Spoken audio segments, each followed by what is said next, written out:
मैं doctor Sitaram Chaudhary, associate professor राजनीति विज्ञान विभाग, राजकीय महाविद्यालय किशनगढ़ अजमेर। आज हम BA पार्ट सेकेंड का एक महत्वपूर्ण पेपर है, कंपैरेटिव थ्योरी, जिसको सिलेक्टेड पॉलिटिकल सिस्टम भी कह सकते हैं, प्रमुख राज्य व्यवस्थाएँ, जिसमें अलग अलग देशों की सुविधाओं के, अलग अलग देशों की शासन व्यवस्थाओं के बारे में, वहाँ का जो दलीय व्यवस्था है और वहाँ के किस प्रकार की कार्य पद्धति है, इस पे पढ़ते हम जाते हैं। आज हम अमेरिका के राष्ट्रपति के बारे में हम इस वीडियो के माध्यम से चर्चा करेंगे। जो हमारे जो सेकेंड ईयर के विद्यार्थी हैं उनके लिए लाभदायक है, और अभी नवंबर के अंदर अमेरिका के राष्ट्रपति का चुनाव भी होने जा रहा है। अमेरिका का वर्तमान राष्ट्रपति जो डोनाल्ड ट्रंप है, उसका फर्स्ट कार्यकाल समाप्त होने के कगार पे है, और बहुत सारे राजनीतिक विज्ञान में रुचि रखने वाले विद्यार्थियों के मन में ये चीज़ आती भी है कि अमेरिका में जो अध्यक्षीय शासन व्यवस्था है और भारत के अंदर जो संसदीय शासन व्यवस्था है, दोनों में बेटर कौन है। और अगर बेटर अमेरिका की शासन व्यवस्था है तो भारत ने संसदीय शासन व्यवस्था क्यों अपनाई। भारत के अंदर सारी संपूर्ण शक्तियाँ प्रधानमंत्री में नियुक्त होती है और अमेरिका के अंदर राष्ट्रपति में नियुक्त थे। अमेरिका का राष्ट्रपति 4 साल के लिए चुनाव लड़कर सत्ता प्राप्त करता है और 4 साल के बाद में स्वतः ही वो उनका कार्यकाल समाप्त हो जाता है, नेक्स्ट इलेक्शन होते हैं। अमेरिका के संविधान में ही ये एक तरीके का परंपराएं नीति हो गई है कि कोई भी राष्ट्रपति 2 टर्म से ज़्यादा, यानी 2 कार्यकाल से अधिक समय तक वो अमेरिका का राष्ट्रपति नहीं रह सकता। यानी अधिकतम 8 साल वो अमेरिका का राष्ट्रपति रह सकता, अगर उसको मौका नहीं मिलेगा। ऐसा एक अच्छी परंपरा है, जिससे क्या है कि एक गतिशीलता बनी रहती है और कोई व्यक्ति लंबे समय तक एक किसी भी सत्ता पर काबिज नहीं रहे। ये अमेरिका के जो राष्ट्रपति है, ये जब भी सत्ता प्राप्त करते हैं तो वो साइकोलॉजिकल रूप से, और वहाँ के जो राजनीतिक दल है, डेमोक्रेटिक और रिपब्लिक, उनके माइंड सेट इस तरीके से रहता है। तो आज हम अमेरिका के राष्ट्रपति के बारे में चर्चा करेंगे इस वीडियो के माध्यम। अमेरिका के संविधान के अनुच्छेद 2 में ये स्पष्ट कहा गया है कि अमेरिका संघ की कार्यपालिका शक्ति एक राष्ट्रपति में निहित होगी। ये अमेरिका के कॉन्स्टिट्यूशन में लिखा हुआ है। अमेरिका का जो राष्ट्रपति है उसकी कुछ योग्यताएं हैं, कुछ मेरिट है उसके, वही व्यक्ति अमेरिका का राष्ट्रपति बन सकता है, चुनाव लड़ सकता है, और अदर नहीं लड़ सकते। संयुक्त राज्य अमेरिका का वो जन्मजात नागरिक हो, उसकी आयु 35 वर्ष पूरी हो चुकी हो, वो कम से कम 14 वर्ष तक अमेरिका में निवास करता हो। ये इसकी एक बेसिक योग्यता है अमेरिका राष्ट्रपति के। अमेरिका का राष्ट्रपति को कुछ संविधान द्वारा ही उसको पदच्युत, यानी पद से हटाने का भी प्रावधान है।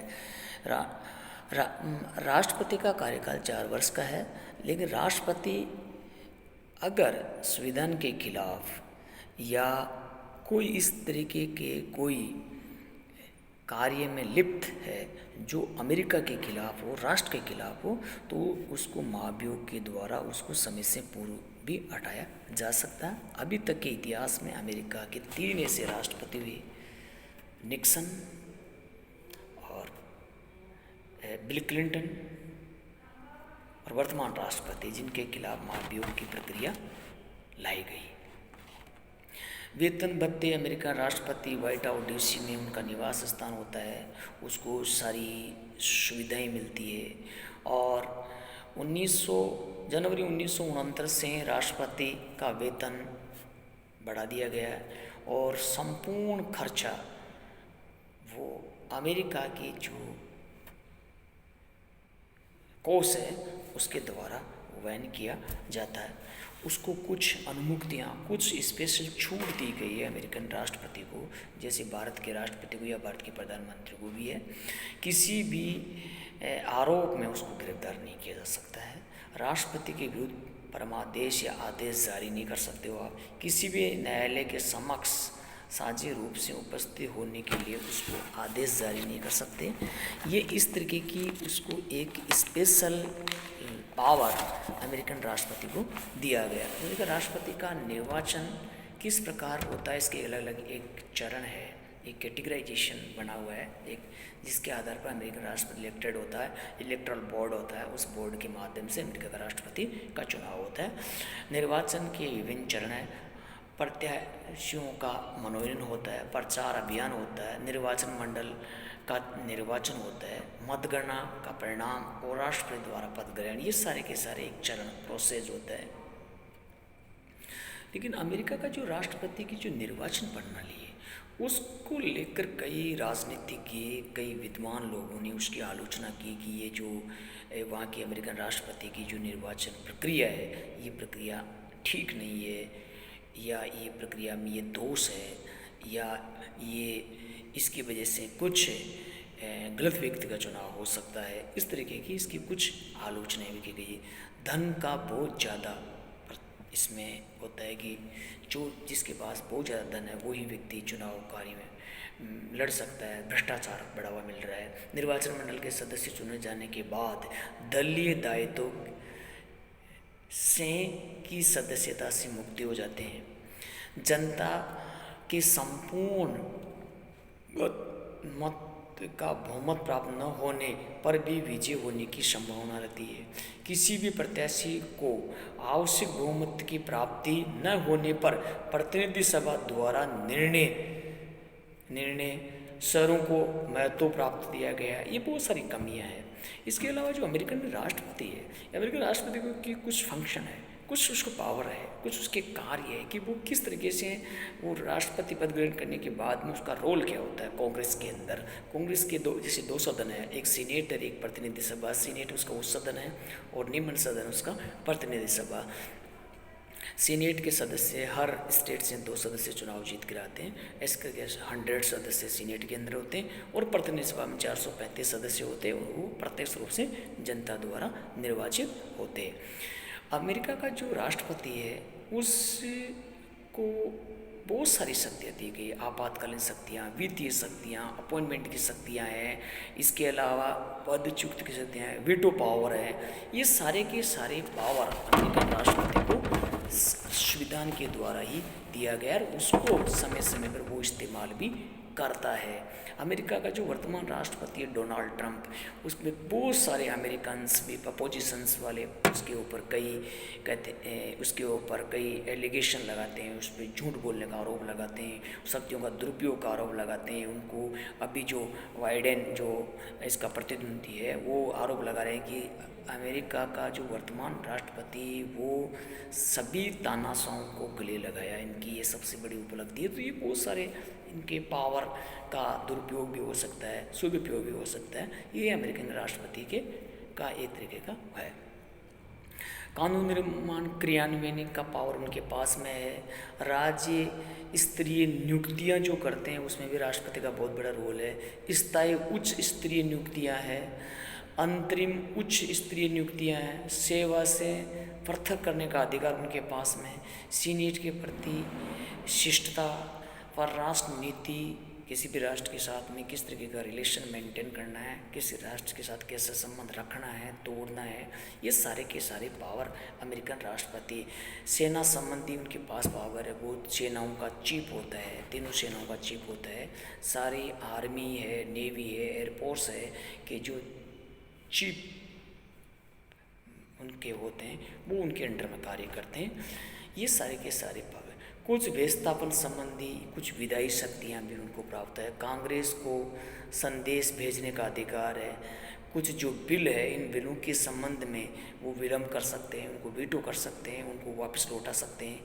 कुछ बिलों के संबंध में उनको पॉकेट वीटो का अधिकार है, जो घोषणाएं आदेश जारी करने का अधिकार है, कांग्रेस को विशेष अधिवेशन आमंत्रित करने का अधिकार है, आर्थिक व सामाजिक व्यवस्था के नियमन से संबंधित शक्तियां हैं, न्यायिक शक्तियां उनको प्राप्त है, राष्ट्रपति के मुख्य राजनेता के रूप में कार्य करता है, राष्ट्रपति राष्ट्र का नायक के रूप में कार्य करता है, राष्ट्रपति अपने दल के प्रमुख के रूप में कार्य करता है। ये अमेरिकन राष्ट्रपति का प्रमुख कार्य है। इसके अलावा राष्ट्रपति का व्यक्तित्व कैसा है, राष्ट्रपति किस तरह राजनीतिक दल में उसकी क्या स्थिति है, ये भी बहुत बड़ी इम्पोर्टेंट चीज़ है। ये सारे के सारे जो पावर है, ये वहाँ का जो संविधान है, वहाँ की जो फेडरल सिस्टम है, वहाँ की शक्तियों का पृथक्करण और शक्तियों के संतुलन का सिद्धांत है, वहाँ की अध्यक्ष शासन व्यवस्था है, ये सारे के सारे अमेरिका को एक मजबूत राष्ट्र बनाने में योगदान प्रदान करता है। और यही नतीजा है कि 1789 में जो अमेरिका का संविधान लागू हुआ, आज अमेरिका का संविधान दुनिया का सबसे लघु संविधान है और सबसे कम संविधान संशोधन होने के बावजूद भी अमेरिका ने इतनी तरक्की की कि दुनिया की सबसे बड़ी न केवल सैन्य शक्ति अपितु आर्थिक राजनीतिक शक्ति भी अमेरिका है और दुनिया का दूसरा सबसे बड़ा डेमोक्रेसी कंट्री भी कहा जाता है, मानवाधिकारों का रक्षक है, स्वतंत्रता का घोषणा का है। अब भारत के संविधान निर्माताओं ने भी मौलिक अधिकार, राष्ट्रपति, उपराष्ट्रपति, ये सारे के शक्ति पृथक्करण, शक्ति संतुलन, ये सारे के सारे जो मॉडल है, ये सारे के सारे जो अमेरिका के संविधान में नीति है, वो भारत के संविधान निर्माताओं ने ग्रहण किया। और अमेरिका का संविधान निर्माताओं ने जिस प्रकार के संविधान की कल्पना की, उसमें वहाँ के नागरिकों का बहुत बड़ा योगदान है। और आज भी अमेरिका दुनिया का सबसे ताकतवर देश है। इसके पीछे वहाँ के जो राष्ट्रपति है, वहाँ के जो राजनीतिक दल है, वहाँ की जो जनता है, उस देश के प्रति उनके समर्पित है, वहाँ का जो एजुकेशन है, वहाँ जो रिसर्च के प्रति उनका जो योगदान है, ये सारा योगदान मिलके अमेरिका को एक शक्तिशाली राष्ट्र बनाने में उनका योगदान रहा। आज हम इतना इस पर डिस्कस करेंगे, बाकी अगला वीडियो के माध्यम से हम और वक्तव्य जारी रखेंगे। धन्यवाद।